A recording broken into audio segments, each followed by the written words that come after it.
Here with my Smith & Wesson Model 629, got the new wood grips on it. I'm going to try it out. I shot a few rounds already, but we forgot to film it, so I'm going to try it out again. And you're going to take over the filming, right? Just in single action.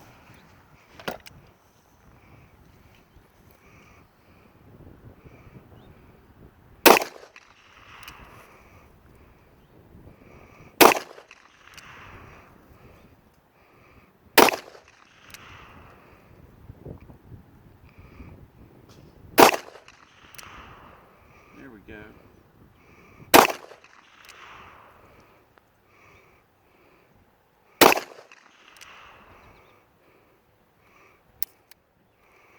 Alright. Not bad.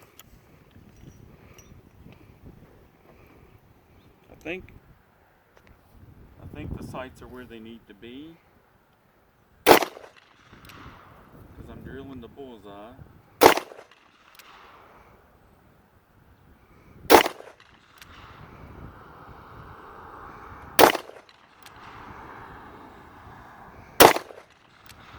No more bullseye. Yeah, that sucker is done.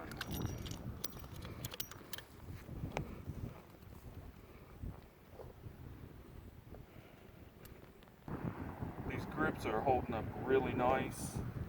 These are handicraft grips, and they look and feel just like Smith & Wesson vintage grips, and they're as thick as Smith & Wesson vintage grips too. And they feel amazing on this gun. Thanks to Big Swole 58, I know how to refinish them, so I refinished them because I didn't like the matte finish that was on them. And these things are way nice. It really soaks up the recoil.